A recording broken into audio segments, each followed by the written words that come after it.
Di ba naniwala ka ngayon? O inatake ka ngayon ng high blood. Na-hospital ka. At pagkatapos hindi na ngayon makagalaw ang iyong katawang lupa. Di ba? Kaya sabi niya, isip-isip din, pagkatay. Bating na natin kung ano yung nakabubuti para sa atin. Masarap na mabuhay na ang hinahakbangan natin kung ano ang kalooban ng Diyos sa buhay ng bawat isa. Pangalawang tukso ng Diablo kay Jesus. Ano yun? The emotional temptation. Madalas tayo. Pakinggan natin ang mabuti ito. Madalas ito nangyayari sa ating buhay. Ang sabi ng Diablo sa verse 5 hanggang verse 7, pagkatapos nito ay dinala siya ng Diablo sa talumpok ng templo sa banal na lungsod. Kung ikaw ang anak ng Diyos, sabi sa kanya, magpatihulog ka sapagkat ipagbibilin niya sa kanyang mga anghel na iingatan ka at aalalayan ka nila upang hindi ka matisod sa bato. Ang sagot ni Jesus, sumagot si Jesus, nasusulat din naman, huwag mong subukin ang Panginoon mong Diyos. So bakit yung emosyon? Kasi ang emosyon, ang malakas na ginagamit ng Diablo sa mga Kristiyano sa ngayon. Pag pumapasok ka na sa kalungkutan, pag pumapasok ka na sa mga mabibigat na mga pagsubok sa buhay mo, ano ang kumikilos dito? Yung emosyon. Ando doon na yung sinasabi mong walang tumutulong sa'yo. Ando na yung sinasabi mong nag-iisa ka lang sa buhay. Ando doon na masyado na yung sarili mo na, nakikita mo na, nahahabag ka na sa sarili mo. Malakas yung emosyon na kumikilos sa'yo. Ito ang gagamitin ng Diablo. Kaya pagka kayo ay mga mabibigat na pagsubok, huwag kayong nagbubukok sa bahay niyo. Pumunta kayo sa church. O kaya makipag-usap kayo sa isang mga matured na Christian. May mga pastora kayo. Yun ang kausapin mo. Mag-sharing tayo. Sabihin nyo sa akin. Kung wala kayong makausap, i-chat nyo ako. Pastora, pwede po ba tayong mag-video call? Huwag kayong nagmumukmok. Huwag ninyong sasabihin na mag-isla kayo kasi doon pumapasok ang Diablo. Diba? Bakit maraming nagpapakamatay? Umaakit sa napakataas ng building at nagpapatihulog. Yun yung sinasabi ng Diablo diba? Kasi yung sarili lamang niya ang nakikita niya. Sinasamantala yan ng demonyo ng Diablo. Kaya ang daming nagpapakamatay pag dumarating na sa mamibigat na pagsubok. Sarili na lamang nila ang nakikita nila, yung sakit. Diba? Mapansin mo, nagkakadugsong-dugsong, yung nararamdaman mo physically at yung utak mo, yung emosyon mo, nagkakasama-sama na. Ganyan ang ginagawa ng Diablo para lupigin ang tao. Subalit, kung ikaw ay may tatag at lakas, gamitin mo ang salita ng Diyos at ipamuhay mo ito. Sige nga, magpatihulog ka, ang sabi ng Diablo. Kasi akala niya mahina si Jesus. Dahil ang sabi, wala siyang kasama, siya lang mag-isa. Na nagsusulong lang siya sa ilang, nasa ilang pa siya. Kaya tayong mga Kristiyano, maging aware po tayo sa ating mga sitwasyon. Dahil kung minsan, sinasamantala ng Diablo yan, yung iyong kahinaan. Pag ang nakita ng Diablo na mahina yung emosyon mo, doon ka niya titirahin talaga. Tayo mga Kristiyano ay nakikita natin kung anong espiritu meron sa ating kaharap. Nakikita niyo ba yun?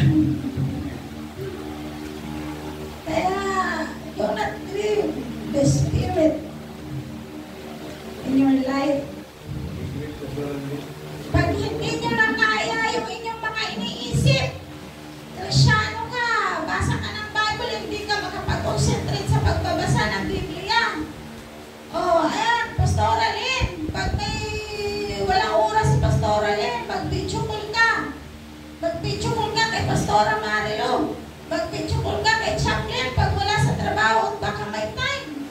Kay Pastor Julio, mag-video call ka. O sa akin, mag-video call ka. Kailangan ko po ng prayer ninyo. Huwag kayong mahihiya. Kasi itong bunga ng obis ay mga pastors ay mga totoo yan. Kahit ilan-ilan lang tayo, mga totoo tayo naglilingkod sa Diyos. Kung ano man yung mga personal natin usapin ay sa atin lang yun at hindi yun maaaring lumabas sa kahit na kanino pa man. Kaya hindi walang dahilan para tayo ay maglihim sa isa't isa.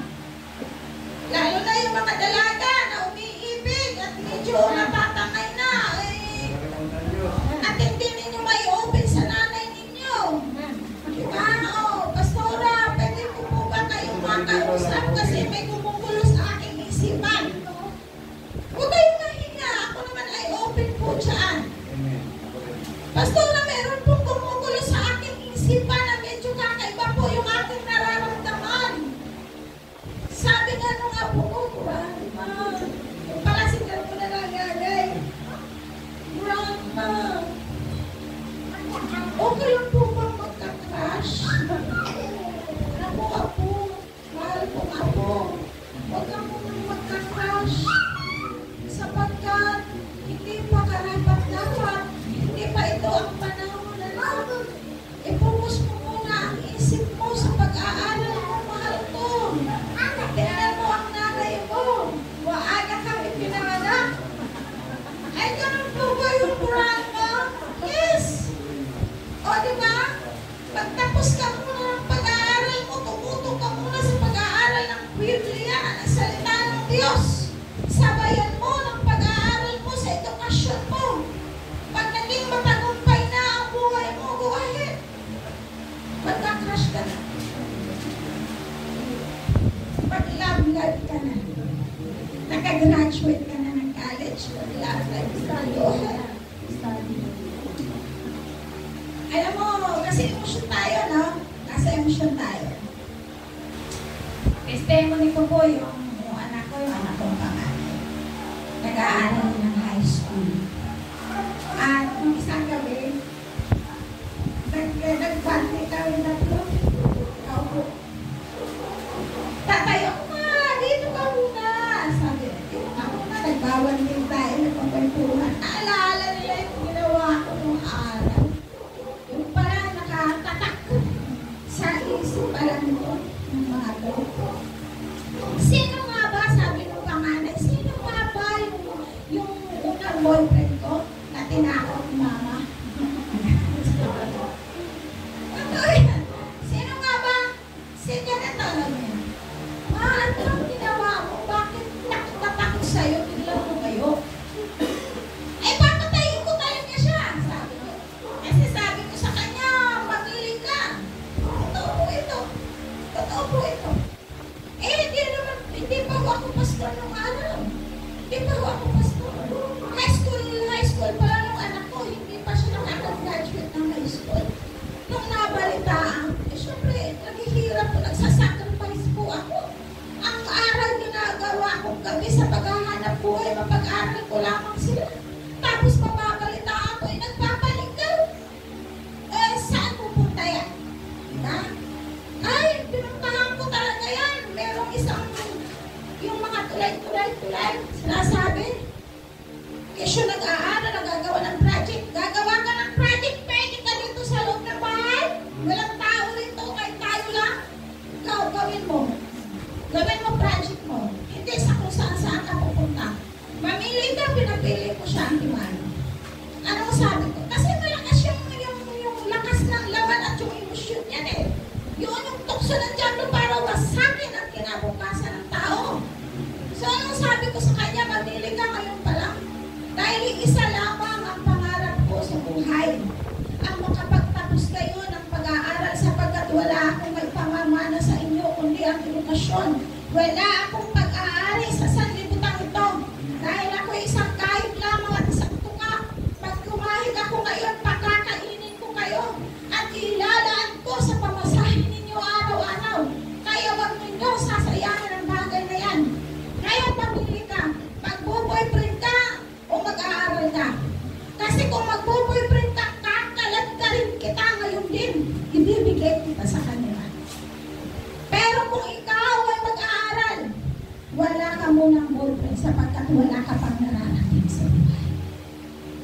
ganun sa panganay ko.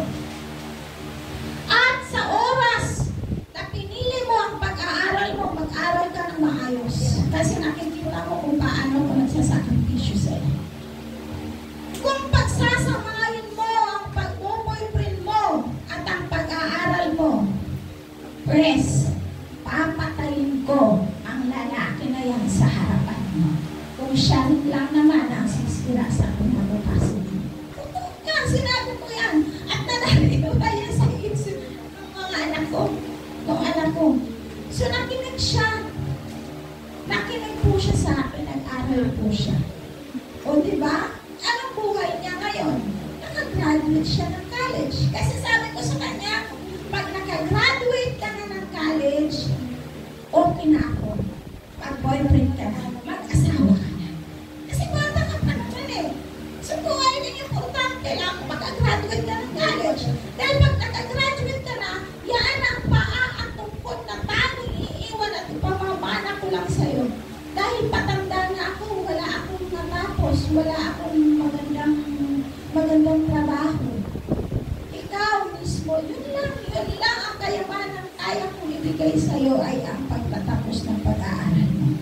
O di, sa awa naman ng Diyos, dahil bukod doon ay nananalangin ako sa Panginoon kahit hindi pa ako pastor noong araw.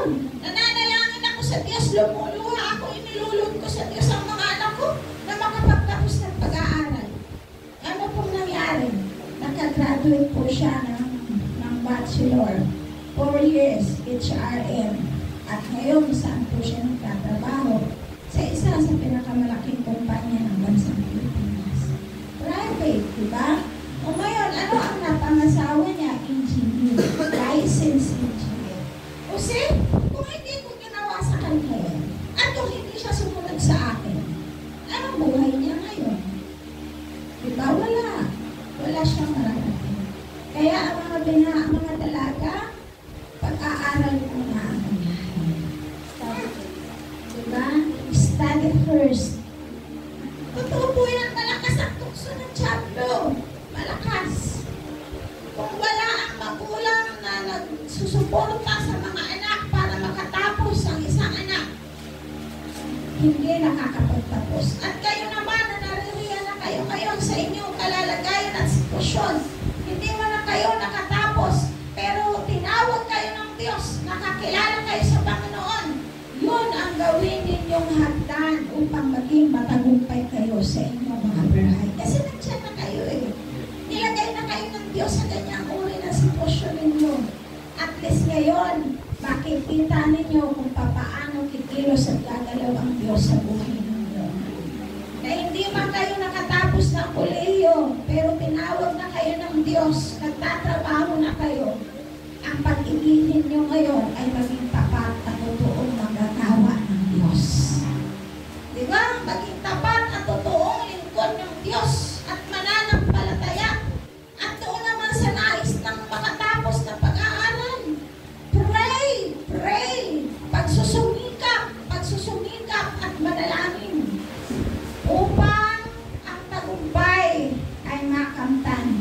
Huwag tayong maging emosyonal sa ating mga buhay bilang mga Kristiyano, lalo na sa ating mga Kristiyano tayo. Kasi naghahanap tayo ng pagkalinga, naghahanap tayo ng pagmamahal. Parang minsan, pag mabigat na ang problema natin, yung sunod-sunod na, hindi pa nga nakatapos yung isa, meron na naman. Nagiging katanungan na sa sarili natin, mahal pa ba ako ng Diyos? Panginoon, nasaan ka na? Parang hindi ko na nararamdaman ang presensya mo. Hindi ko na nararamdaman ang pag-ibig mo. Diba? Kasi sunod-sunod yung pagsubok na halos hindi ka na makahinga. Kaya ginagamit ng Diablo yan, sinasamantala. Kaya sabi niya, sige na, magpatihulog ka. Diba? Kaya maraming nadidepress kapag may mga mabibigat na pagsubok, mga nadidepress, hindi nila alam na yung kamatayan nila dito sa lupa ay yaan ang susi para sa impyerno. Kasi tapos na eh. Pag nagpatiwakal ka rito, pag sinunod mo, sinasabi ng chat na sige nga magpatihulog ka, ay tapos na. Walang hanggang paghihirap sa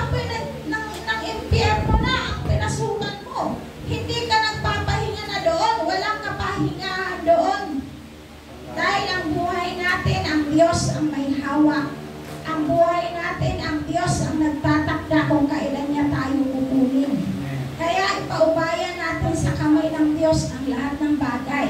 Pag nandyan na, nakakaramdam na kayo ng ganyan, medyo yung emosyon nyo ay napakalakas na.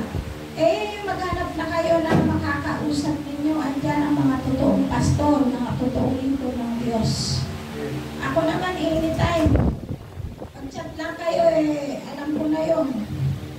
Diba? Kakausapin ko kayo sa tamang oras kapag nandyan at nakakailangan kayo emotionally. Mas mahirap yung sinasabi mong kaya mo, kailangan mong sarili, no? Kasi malakas na kumikilos ang diablo. Diyan.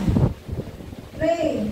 Ang dami na natin mga pastors, mga pastors ng OBCI, San Pedro at Pinyan. Marami na. So, wala kayong dapat ay pag-alala sapagkat ang mga to ay huro sa kung saan kung ano yung problema ay atin lang at hindi ito pwede lumabas sa kahit na kanito pa man. Sa loob lang tayo ng ating samahan ng Panginoon. Pangatlong tukso na ginamit ng diablo kay Jesus. Eto na po.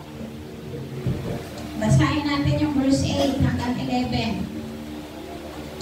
The control temptation take over the throne. Lakas na niya, no? Sabi sa verse 8 hanggang 11, pagkatapos dinala siya ng diablo sa isang napakataas na bundok. Mula ro'y pinatanaw sa kanya ang lahat ng kaharian ng sanlibutan at ang kayamanan ng mga ito.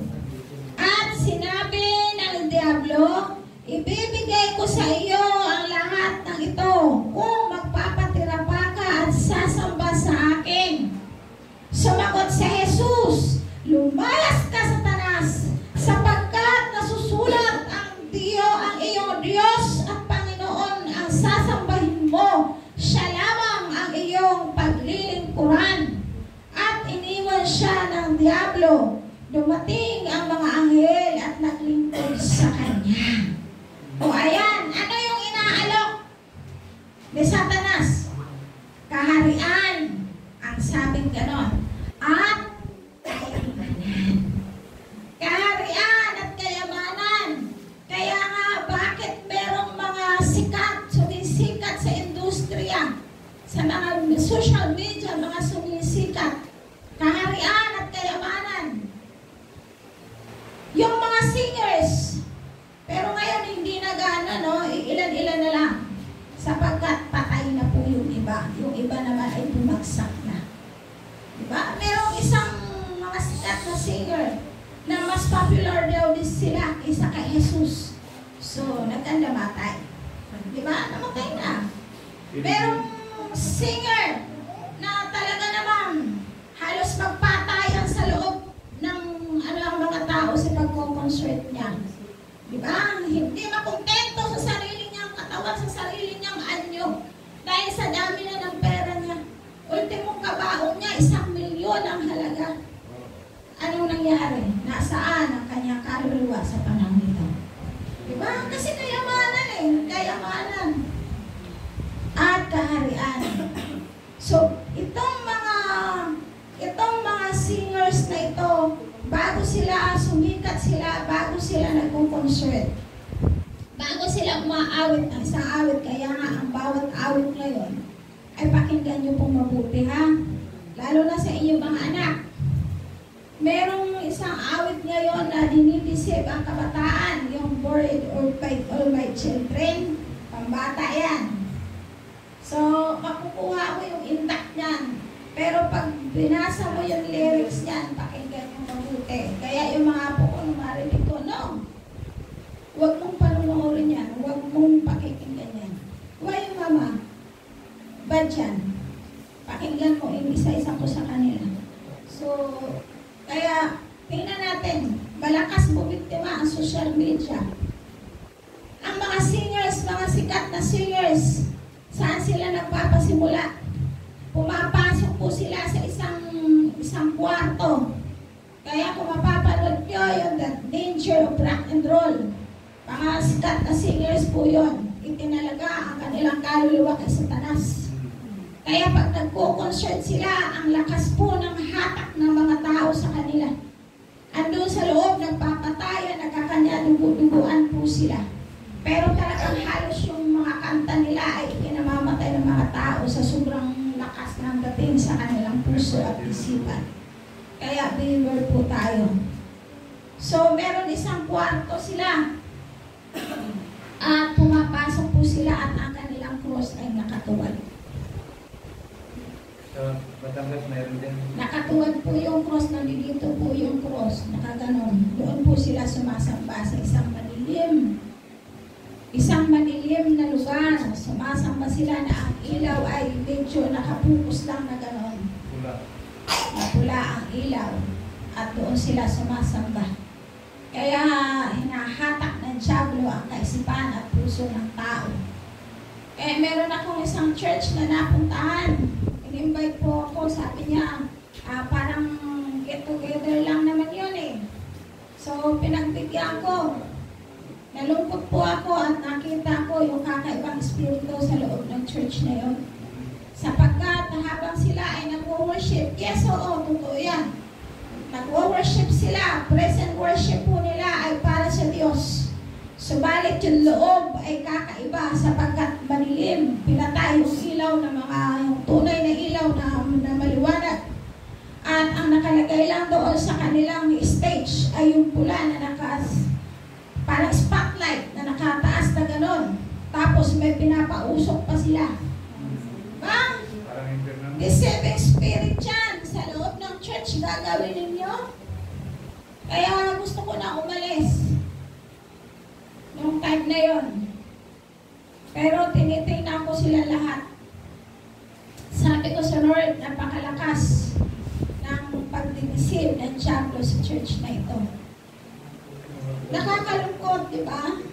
Sa mga ganong estilo ng buhay, para lang sa katanyagan, pagka isang tao ay punong-puno na ng kayamanan, ano na ang ginagawa niya? Wala na siyang sinisino. Wala na siyang tinitingnan, kundi ang sarili na lamang niya kayamanan at upang sirain. Para makuha ang trono ng isang tao, anong ginagawa ng kapwa? Sinisira niya. Ngayon, sa social media, napakarami. Gusto niyong pasukin yung isang posisyon. Anong ginagawa niya? Sinisira niya yung taong nananahimik na nakaupo. Diba? Winawasak niya ang karangalan. Winawasak nila, nagsasama-sama sila. Winawasak nila ang karangalan ng isang taong tapat at totoong naglilingkod sa Diyos at sa tao. Diba? Bakit anong pinaglalabanan? Kaharian, trono, at kayamanan. Politika, marami ho ngayon. Sa politika ngayon, laganap ho ang pagdidisip ng diablo sa puso at isipan. May nakita nga ako kanina eh. Sabi ko nga kay Pastore, ayan, nakakatakot to, nakakakabe. Ito lang daw tao na to ang magpapalaya sa kahirapan ng mamamayan. Aba, ano ka, Diyos? Sabi ko nga, nag-comment nga ako doon sa Facebook niya, sa messenger niya. Bakit meron pa rin mga empleyado ngayon na punong-puno ng pagkakautang, baon sa pagkakautang. Kung yan pala ang paraan, siya lang pala ang makakapagpalaya sa kahirapan ng tao. Di sana kayo na muna ang nauna. Napalaya na muna kayo. Diba? Ang daming ginagawa ng demonyo ngayon sa social media. Pagdidisip nila sa mga tao. Kaya dapat maging mapanuri ang bawat isa. Maging mapanuri kayo. Kilalanin ninyong mabuti. At kapag nakilala niya yung tao, yun ang ilagay niyo sa posisyon. Bakit malapit na naman ang eleksyon ngayon? Diba? Ano sabi ng demonyo? Sirain mo siya. At ibibigay ko sa'yo. Ganun ba eh? Trono at kayamanan.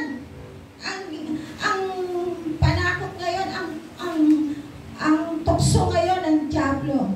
Eh tayo mga Kristyano, kapag ikaw ay magtrabaho, iwanan mo ang ministry. Magtrabaho ka na lang, itutok mo ang isip mo dahil mas kailangan mo yan. Diba? Kaya nga sabi ko, sharing ko nung nakaraan. kung ang mag-asawa ay tinawag ng Diyos, parehas kayong maglilingkod, subalit may trabaho ang isa, panatilihin ang trabaho ng isa. Kasi may time naman yan eh, para sa paglilingkod mo sa Lord. At yung trabaho mo, gamitin mo yung pagtawag sa'yo ng Diyos para doon habang nagtatrabaho. Diba? Kasi susuporta yung family mo. At kung itong isa naman ay full-time, suportahan. Pagsuportahan ang bawat isa. Full-time siya, so go ahead. Kasi meron din naman yan eh. Marunong full-time ka, marunong kang mag-ruban, marunong kang mag-makeup, marunong kang mag-manicure. O diba? Support yan sa financial.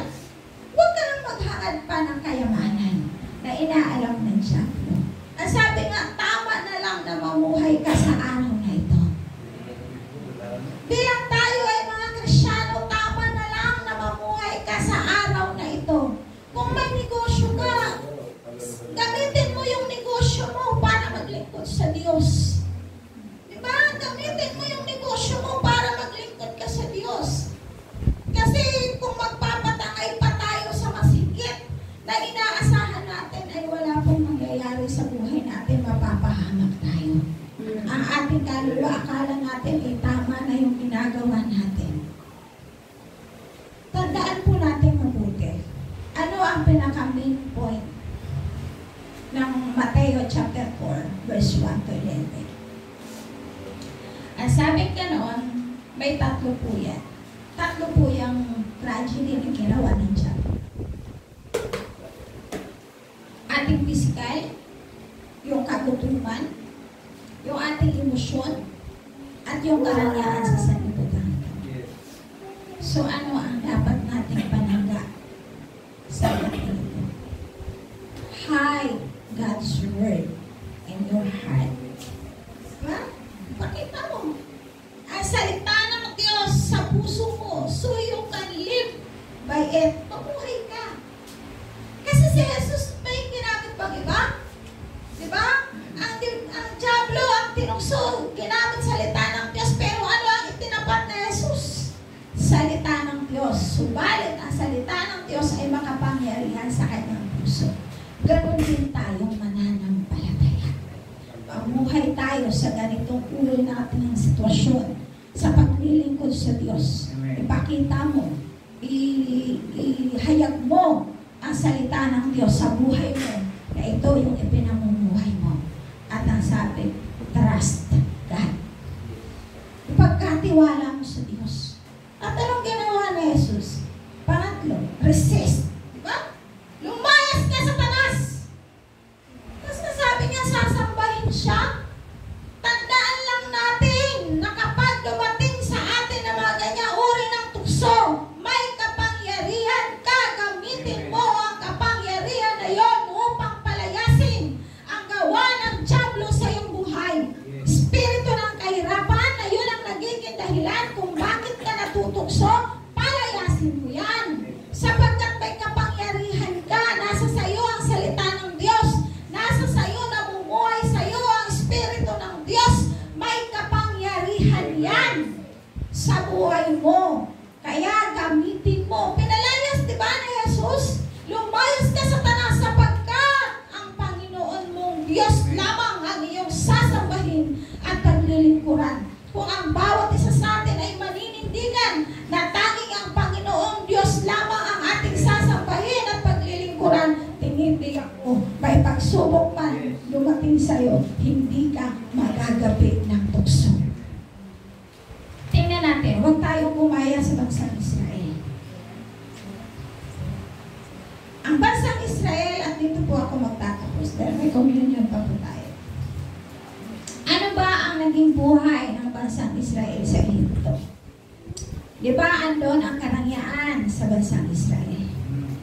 Nakakakain sila ng tama. Sagana sila sa pagkain. Physically yun eh. Yun ang importante. Kahit naghihirap ka eh, basta may pagkain ka eh, sapat na sa'yo yun.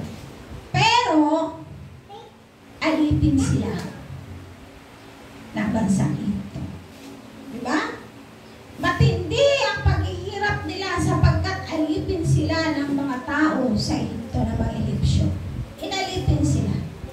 At yung kanilang sigaw ay dumarating na sa kalangitan. Kaya nga nagkaroon na ng awa sapagkat itong Israel na ito ay apo ito ni Abraham. Baybayin natin, apo ni Abraham, ni Isaac at ni Jacob. Ang mga Israelita. Ang Israel ay kay Jacob nagsimula sapagkat si Jacob ay binago ang pangalan niya nung siya ay nakipagpuno. At ang ginawa ng anghel ng Diyos, binago ang kanyang pangalan. Ikaw ay Jacob, subalit ngayon ang itatawag sa iyo ay Israel na.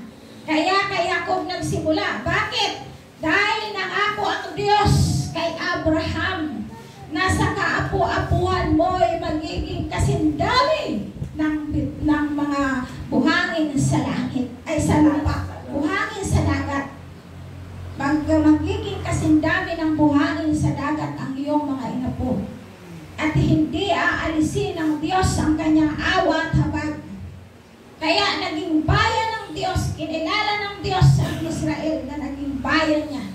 Kaya ng mga panahon na masyado na silang naaalipin at sumisigaw na sila sapagkat sila'y gumagawa ng mga tisa, yung mga kabuhayan ng bansang Ehipto sa mga kamay ng mga Israelita yan nagmumula. So sumisigaw na sila sa tindi ng kahirapan. Kaya naawa ang Diyos, naalala ng Diyos ang sigaw ng kahirapan ng bawat Israelita, ay naalala ng Diyos ang kanyang pangako. Simula kay Abraham, pangako niya kay Isaac, at pangako niya kay Jacob. Kaya kung tayo ay tunay na sasampalataya, maglilingkod at magtitiwala sa Diyos, maging kaapu-apuhan ng lahi, ay nilingapin at kakalinahin ng Diyos na. So anong ginawa? Di ba nag-utos ang Diyos ng isa? Si Moses pinadala ng Diyos para ialis ang bayan niya sa pagkaalipin sa bansa ng Ehipto. At noong mga panahon na nasa ilang na sila, ano ang dinadaing naman nila ngayon? Gutom, di ba? Wala na silang makain, kaya nga nababago yung kanilang kaisipan. Ang sabi niya, Moses, sana'y pinabayaan mo na lang kami. Di ba, nung naghihirap kami doon, ang importante kumakain kami. O, di ba, yun yung katwiran nila. Pero dahil sa mahal sila ni Yahweh, dahil sa merong Diyos na nangako sa kanilang mga ninuno, na hindi sila pababayaan, kaya nilingan pa rin sila. Isipin ninyo, sa pagdating sa umaga, nagbaba mula sa kalangitan ng mana para lang sila ay may makain. Sapagkat sa sobrang arte ng tao ngayon, pag iba na yung kinain mo na ngayon, kinabukasan, iba na ang panlasa mo. Ayaw na nila. O, di ba? Ganyan kaartihan ng tao. Totoo po yan. Hindi pinangihinayangan. Yung pagkain, marami pa, tinatapo na. Bakit? Hindi na nila gusto. Ayaw na nila. Pero biyaya ng Diyos siya na dapat mong pakaingatan. Na dapat mong pahalagaan. So, anong nangyari? Nagpadala ng pugo. Tuwing umaga, pugo po. Para may karne sila. May tinapay sila. Napakapalad ng bansang Israel, ng mga Israelita. Subalit, nagrereklamo pa rin sila. Diba? Kaya nakita ng Diyos ang puso ng mga Israelita kung gaano katigas. Tinupad ng Diyos ang pangako niya kay Abraham na sa pamamagitan mo, pagpapalain ko ang lahat ng bansa. Kaya ngayon tayo mga Pilipino, may kaligtasan tayo. Habang tayo ay naglilingkod sa Diyos, ano man yung kahirapan na ating nararanasan, ano man yung pagsubok na ating nararanasan, may pangako ang Diyos sa iyo. Kaya nga dumating ang Panginoong Jesucristo, nag-alay ng kanyang buhay, kahit tinukso siya sa lahat ng tukso na ginawa sa kanya ng dyablo, hindi siya nagpatinag, sapagkat ang iniisip ni Jesus, kung sa isang panunukso na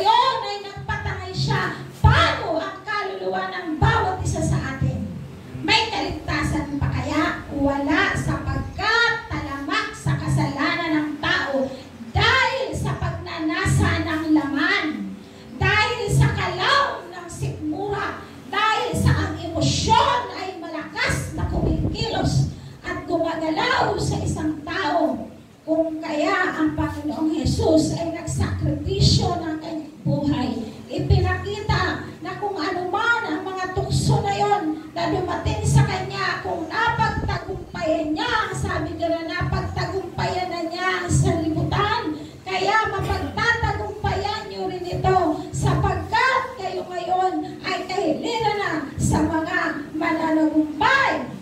Ayun yung pangako ng Diyos sa buhay ng bawat isa. Kaya nga, anong nangyari? Yung lakas ng tukso ng dyablo sa buhay ng mga Israelita na nagparin ang kapangyarihan ng Diyos. Pinakita pa rin ng Diyos ang kanyang pagmamahal. Kung minsan sa ating mga buhay, yung bigat ng pagsubok na dinaranas natin, minsan umuukil-kil yan pag nag-iisa ka lang. Totoo po yun. Pero pag nag-isa ka, iiyak mo sa Diyos. Iiyak mo. Pag hindi mo kaya at gusto mo talagang ilabas, i-open mo yan. Totoo po yan. Kasi ang pangako ng Diyos ay nandyan. Ano ang dapat nating ipamuhay? Hayaan po natin na ang salita ng Diyos ay magliwanag at makita sa buhay ng bawat isa. At ipagkatiwala natin sa Diyos sa lahat. At ang sabi, palayasin mo ang espiritu ng dyablo sa iyong buhay. Tukso yan eh.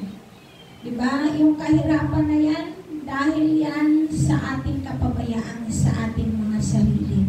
So bilang tayo mga Kristiyano, remind mo lang lagi sa isipan mo ang pangako ng Diyos sa buhay mo. Diba? Sabi niya, I will never leave you nor forsake you. Hindi kita iiwan, ipababayaan man. Yun lang, sapat na yun. Sapat na yun ay hindi tayo iiwan ng Diyos sa lahat ng laban. Kung ang Panginoong Jesus nag-iisa, ipinakita, wala namang pamilya na malalay kay Jesus, di ba? Wala eh, mag-isa lang siya, di ba? Yung emosyon niya, napakalakas. Bakit hindi siya natukso? Dahil punong-puno siya ng pananalangin. Yun, punong-puno siya ng pananalangin. Kaya lagi po nating tatandaan na ang Diyos ay nakalaan. Nakahanda yan upang tayo ay tulungan. Upang tayo ay abutin sa lahat ng ating mga pangangailangan. Huwag lang tayong magpapatangay sa tukso. Sapagkat kapag nagpatangay ka ng tukso, papasok ka sa pagkakasala. At pag pumasok ka sa pagkakasala, lalong magiging mahirap ang buhay mo. Mas masarap na mamuhay tayo, panindigan natin ang salita ng Diyos na ibinigay ng Diyos para sa atin. Ilagay natin sa ating puso at ipakita ito sa ating mga buhay. At hayaan mo na ang kapangyarihan ng Diyos na ibinigay sa bawat isa ito. Gamitin niyo ang lahat ng ito upang maging matagumpay ang buhay at kinabukasan ng bawat isa. Tayo po lahat ay tumayo. Awitin po natin ulit yung inawit natin kanina. Salamat po sa iyo, O Diyos.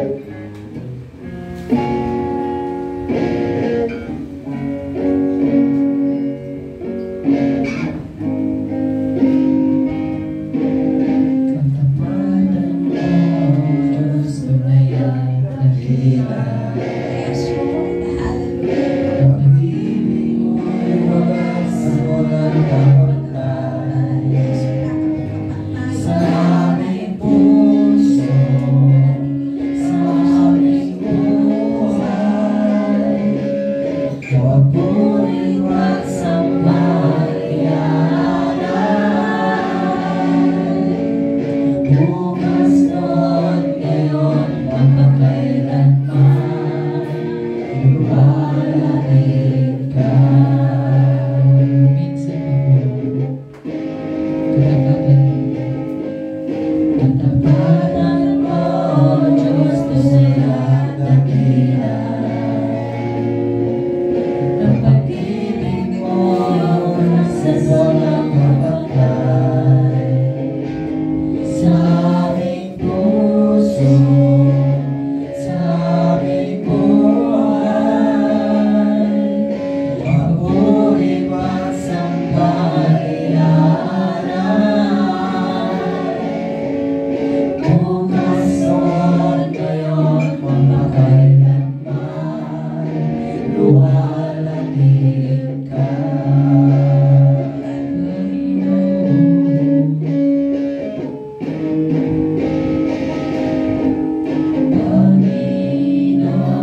salamat po sa iyong kabutihan, O God. Salamat po, Ama, sa iyong katapatan. Patuloy po kami magpupuri sa iyong dakilang pangalan. Hindi po namin kayang pantayan ang iyong katapatan sa aming buhay. Hindi po namin kayang pantayan ang kabutihan. Kaya lamang po namin, O Diyos, ay patuloy na magpupuri ng totoo sa iyo. Patuloy na mag-alay ng aming mga buhay sa iyo. Maraming salamat po sa iyo, aking Ama. Salamat, Banal na Espiritu, sa pagkilos mo at galaw sa aming mga buhay. Narito po kami, O Diyos, na natila, patuloy na nagpupuri, patuloy na sumasamba, patuloy na naglilingkod sa iyo. Kung kaya sa umagang ito, piniling po namin na patuloy mo siniwan sa puso ng bawat isa sa amin ang iyong mga salita. Upang ito po ay maging kayamanan ng aming buhay spiritual. Maging dahilan ng aming kalakasan. Maging dahilan ng aming katatagan at mayroon kaming paninindigan na ikaw ang aming Diyos na tumawag sa amin ay tapat. Diyos na mapagmahal at mapagkalinga. Diyos na sumasagot ng aming mga panalangin. Diyos na walang hanggan. Diyos na makapangyarihan sa lahat. Wala na po kaming hahanapin pa sapagkat nasa sa iyo na po ang lahat ng bagay. Kung kami ay patuloy na maglilingkod sa iyo, O God, nananampalataya po kami at patuloy po namin inaangkin ang pangako mo na kailanman ay hindi mo kami iiwan at hindi mo kami pababayaan.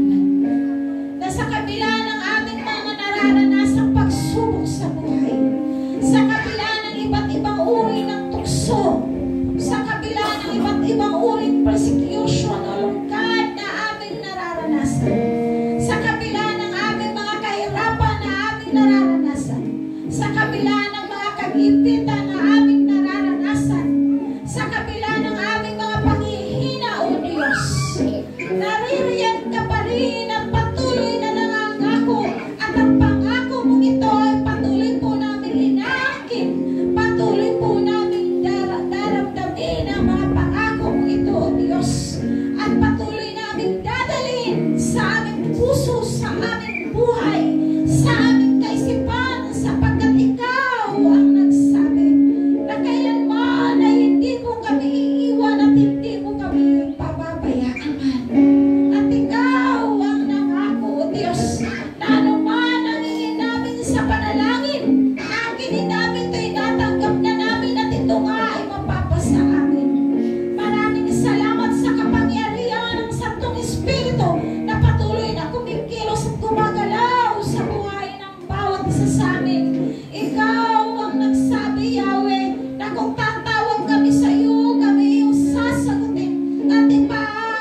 Diyos na aming kasama at naririyan ka lagi sa aming buhay upang kami ay gabayan at sa bawat hakbang na aming gagawin, patuloy mo kaming pinangungunahan at sa paglakad namin sa bawat pagsulong namin sa buhay na ito sa sanlibutan, ikaw ang naririyan sa aming unahan.